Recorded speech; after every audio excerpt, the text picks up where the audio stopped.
Salut à tous, aujourd'hui on se retrouve pour des histoires d'obéissance malicieuse, et l'histoire suivante est postée par Analytica 0. Il y a quelques années, je travaillais pour une grande organisation. Ma patronne était très gentille et agréable à côtoyer au début.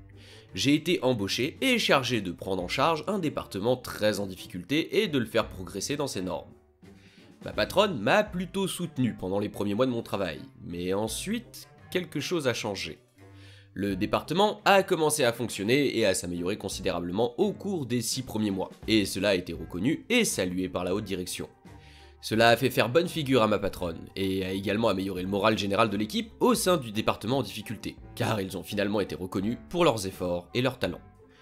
À peu près à cette époque, environ 6 mois, quelques autres collègues, hommes et femmes, en dehors de mon département, m'ont dit de faire attention à moi, car ma patronne avait la réputation de faire passer son propre succès avant celui des autres. Ils m'ont également averti qu'elle était connue pour se sentir très menacée par tous les hommes qui réussissaient et qui travaillaient avec elle. Elle était une grande championne pour les femmes de son équipe, et les promouvait et les défendait régulièrement. Mais il semble que tous les hommes qui travaillaient dans son équipe finissaient par partir ou par être licenciés. C'était quelque chose dont je n'avais pas conscience lorsque j'ai été embauché. Je suis également le seul homme de l'équipe. Après avoir enquêté davantage sur ce sujet, j'ai découvert qu'il y avait une part de vérité dans tout cela. Il se trouve que sur une période de 12 ans, plus de 8 hommes de son équipe ont démissionné ou ont été licenciés. 6 ont été licenciés, 2 ont été démissionnés. Parmi les femmes de son équipe, pendant la même période, 8 ont été promues, 2 ont démissionné, 4 étaient toujours dans son équipe et 0 licenciés. Je suis donc un peu préoccupé par cela maintenant, car 1. Je suis un homme, et 2. Elle a cette réputation de rendre la vie difficile aux hommes de son équipe. J'ai simplement pris tout cela avec calme, et je me suis concentré sur la poursuite de la gestion du département à des niveaux plus élevés, sur le travail pour continuer à augmenter le moral du département, et sur la nécessité de communiquer régulièrement avec ma patronne sur toute situation qui pourrait devenir problématique pour elle ou moi. Je me suis également efforcé de m'assurer qu'elle obtienne le maximum de crédit pour les améliorations apportées au département en difficulté. Et je lui ai attribué le mérite d'être une excellente patronne qui a veillé à ce que le département reçoive les ressources et le soutien dont il avait besoin pour réussir.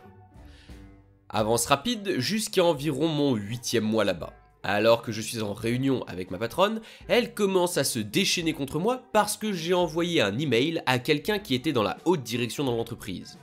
Je lui ai expliqué que oui, j'avais mis en copie ce vice-président, parce que l'email en question concernait nécessairement l'ensemble du domaine sous lequel ce vice-président en particulier dirigeait. Elle m'a dit que je ne devais pas faire cela, et m'a ensuite dit qu'il m'était interdit d'envoyer un email à toute personne au-dessus de moi, car ce n'est pas ton rôle. Elle m'a ensuite dit que seulement elle est autorisée à envoyer un email à ces personnes, et que si un email doit leur être adressé, avec copie ou non, elle l'enverra. Je lui demande si elle souhaite que je lui envoie les emails qui devraient être adressés au vice-président pour qu'elle les envoie, et elle me dit « Oui, envoie-les-moi, et ensuite je les enverrai ». Je lui demande aussi si elle souhaite que je n'appelle pas les vice-présidents au téléphone, et elle répond « Oui, tu ne dois pas les appeler non plus ». Puis elle rajoute « Je sais que tu as peut-être l'habitude d'obtenir tout ce que tu veux parce que tu es un homme, mais cela ne veut pas dire que tu peux essayer de prendre mon travail. » Hein ? Je suis un peu déconcerté par tout ça et je prends tout ça en compte et décide que je dois respecter ses souhaits parce qu'il doit se passer autre chose ici dont je ne suis pas au courant. Ok, très bien, on va le faire à sa façon. Environ un mois s'écoule, et pendant ce temps, je n'ai besoin d'envoyer un email à une vice-présidente qu'une seule fois.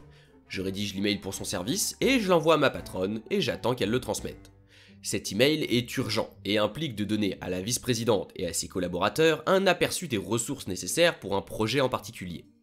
La vice-présidente doit être inclue dans cet email car cette demande implique des problèmes budgétaires et seul le vice-président d'un domaine spécifique est autorisé à modifier ou à adapter son budget. Sinon, j'aurais simplement communiqué directement avec les membres de l'équipe de cette vice-présidente pour les prévenir. J'envoie donc l'email à ma patronne. Je lui demande de l'envoyer dans les 3 jours suivants, puis j'attends. Environ une semaine s'écoule et je tombe par hasard sur cette vice-présidente en particulier dans l'ascenseur. Elle me pose des questions sur le projet, les ressources, etc. Et je lui fais savoir que tout va bien. Elle me pose ensuite des questions sur le dépassement de budget dans ce domaine particulier, et je lui dis qu'il est préférable qu'elle pose la question à ma patronne. Elle me demande alors de lui envoyer un email sur ce dépassement de budget particulier, et je lui dis « Bien sûr, je vais faire en sorte que cela se produise ». Je reviens vers ma patronne, je lui parle de la conversation avec la vice-présidente dans l'ascenseur, et elle explose sur moi. Elle commence à crier et à hurler et à me dire que je ne dois même pas parler avec cette vice-présidente ou avec n'importe quel autre vice-président de ce projet. Je lui explique que, bien sûr, je comprends, mais qu'il aurait été impoli de ne pas répondre aux questions de cette vice-présidente puisque nous étions coincés ensemble dans l'ascenseur et que je n'avais pas cherché à obtenir ce rendez-vous. Elle commence alors à me dire qu'elle doit me faire un rapport pour insubordination et pour ne pas avoir respecté sa demande de ne pas envoyer de mail, d'appeler et de parler au vice-président. Je suis abasourdi, mais je ne peux rien faire.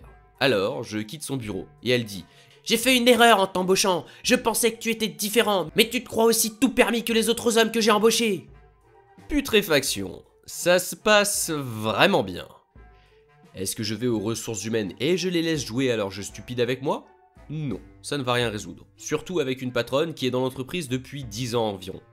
Les ressources humaines se soucient généralement très peu des employés et ne se soucient vraiment que des risques et de la production de l'entreprise. Ils ne vont rien faire pour moi, donc je ne signale rien de tout cela. J'ai sérieusement pensé à déposer une plainte concernant les commentaires de ma patronne à mon égard. Mais lorsque j'ai eu la réunion où je devais signer mon procès-verbal, j'ai décidé de ne pas le faire étant donné que le responsable des ressources humaines devait lire le procès-verbal avant que je le signe. Et j'ai pensé que, comme le procès-verbal était basé sur une politique de bêtises que ma patronne avait créée de toutes pièces, j'avais raison de supposer que les ressources humaines ne lèveraient pas le petit doigt pour moi si je m'étais quand même plaint. J'essaie donc de passer à travers toute cette tempête de déjection et de commencer à chercher un autre emploi. 2 jours plus tard, je reçois un appel d'une vice-présidente principale, à qui la vice-présidente de l'ascenseur rend compte. Ah, et ma patronne rend également compte à une autre vice-présidente, qui n'est pas la même que celle de l'ascenseur, et cette vice-présidente à qui ma patronne rend compte rend également compte à cette vice-présidente principale. Cette dernière me demande de venir à une réunion le lendemain. J'explique que je suis heureux de le faire, mais que je devrais d'abord vérifier avec ma patronne pour m'assurer qu'il n'y a pas de conflit d'horaire. J'ai également dit à cette vice-présidente principale que j'apprécierais qu'elle contacte également ma patronne pour m'assurer que cette dernière soit informée de sa demande. La vice-présidente principale fait une pause puis me dit « Non, ce ne sera pas nécessaire » et raccroche. Et flûte. J'ai donc envoyé un email à ma patronne pour lui dire que la vice-présidente principale demande à me rencontrer le lendemain et je voulais la prévenir de la réunion.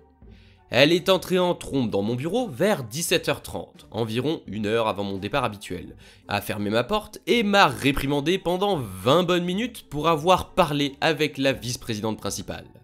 Elle était si bruyante qu'un des membres du service dans lequel je travaillais était sur le point d'appeler la sécurité juste avant que ma patronne ne sorte de mon bureau.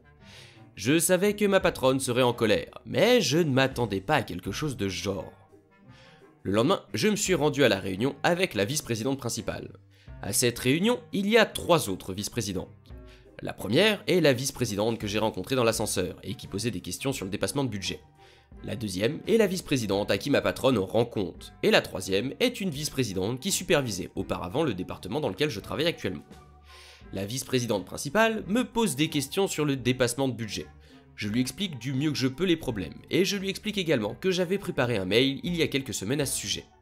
La vice-présidente que j'ai rencontrée dans l'ascenseur déclare qu'elle n'a jamais reçu de mail sur les dépassements de budget de ma part. Je lui explique alors qu'il ne viendrait pas de moi, mais de ma patronne. La vice-présidente me demande pourquoi je ne l'envoie pas moi-même.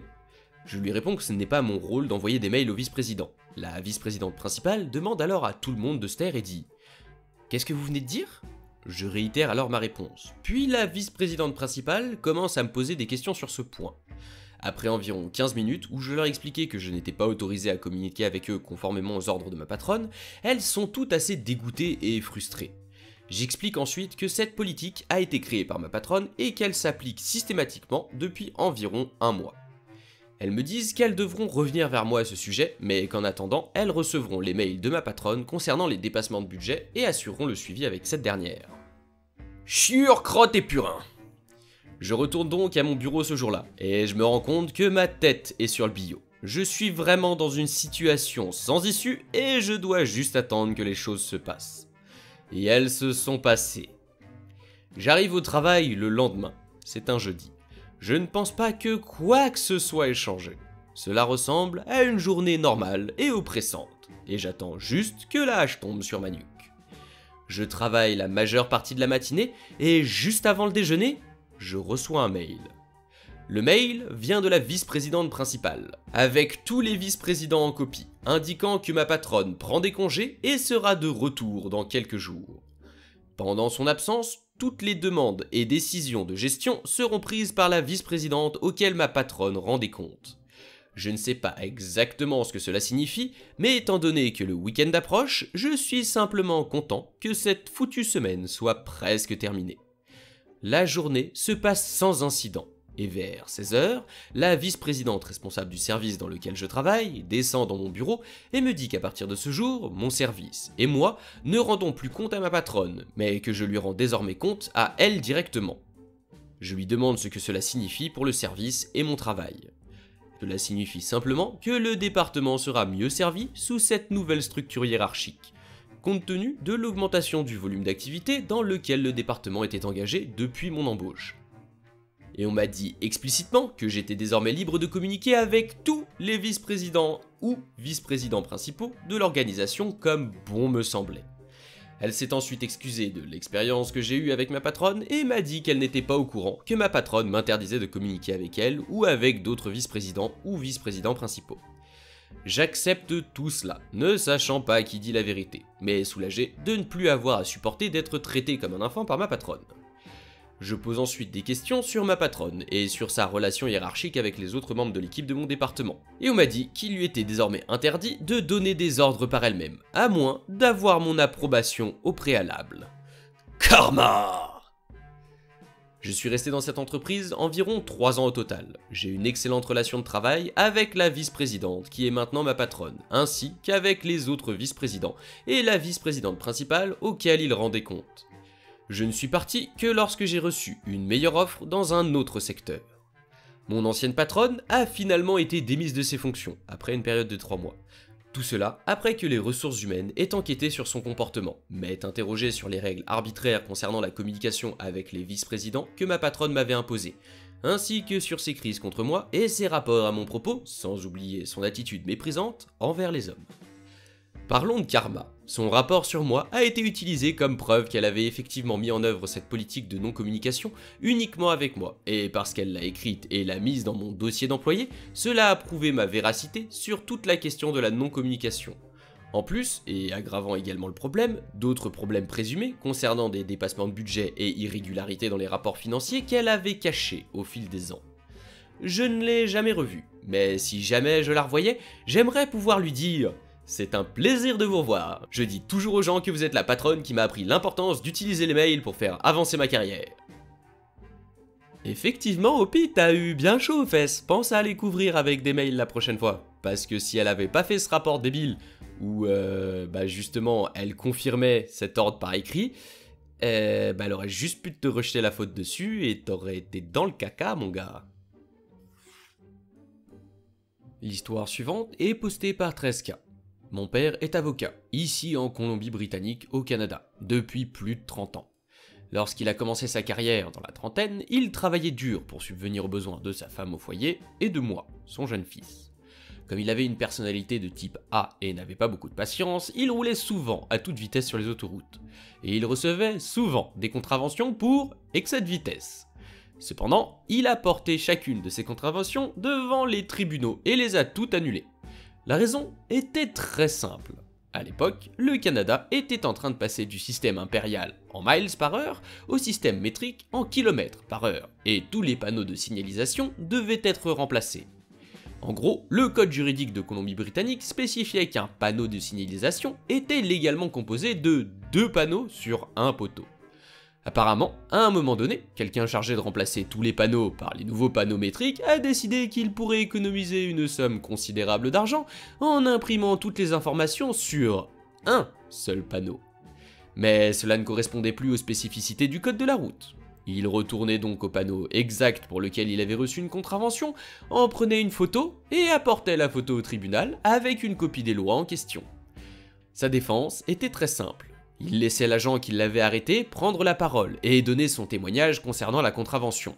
Puis, lui montrait la photo qu'il avait prise et lui demandait d'identifier s'il s'agissait du panneau qu'il avait dépassé à toute vitesse. Ils affirmaient toujours en disant qu'il s'agissait bien du même panneau. Il les remerciait, puis les congédiait sans poser d'autres questions. Il apportait ensuite la photo au juge, avec la page marquée du code de la route de Colombie-Britannique et présentait au juge le texte exact de la loi, suivi de son argumentaire selon lequel, puisqu'il n'y avait qu'un seul panneau affiché, il ne constituait donc pas un panneau de signalisation légal au sens dit du code. Comme je l'ai dit auparavant, chaque contravention était rejetée, et tout ce que mon père avait perdu, c'était une demi-heure de son temps. Cela a fonctionné pendant près d'une décennie, et il a annulé littéralement des milliers de dollars de contraventions pour excès de vitesse, jusqu'à ce que la loi soit modifiée. Il fait toujours des excès de vitesse d'ailleurs. De manière générale, il perd du temps quand même, parce que le peu de temps que tu gagnes avec ton excès de vitesse, ensuite tu dois retourner jusqu'au panneau pour le prendre en photo, puis aller au tribunal. Tu perds plus de temps qu'autre chose dans ta vie en général du coup. Respecter les limites de vitesse, ça fait des économies de carbu et d'argent. Dans les commentaires, on a une histoire semblable postée par SubtilGlow87. Mon père a évité des contraventions pour excès de vitesse pendant des années dans le même secteur. Tout cela parce que des branches d'arbres bloquaient quelque peu le panneau. Le panneau était toujours parfaitement lisible, mais il y avait une loi stipulant que le panneau devait être 100% dégagé. Lorsque la ville a décidé qu'elle en avait fini avec ses manigances et a coupé l'arbre, il a fait ce que toute personne raisonnable ferait. Il a emmené un chauffeur là-bas et a pris une photo du panneau d'en haut pour qu'il semble qu'il soit toujours obstrué. Le juge lui a demandé comment il ne pouvait pas être au courant de la limite de vitesse après avoir été arrêté là-bas tant de fois. La réponse de mon père a été que ce n'était pas vraiment le problème. La loi a été très claire. Il a également évité cette contravention. Si la vidéo vous a plu, pensez à laisser un like et n'hésitez pas à la partager. J'ai besoin de vous pour faire grandir la chaîne, sans oublier de vous abonner si c'est pas déjà fait et d'activer la cloche pour pas rater les prochaines. Laissez un commentaire, je les lis tous. Plateforme de soutien en description si certains veulent soutenir la chaîne financièrement. C'était le compteur, on se retrouve bientôt pour de nouvelles histoires.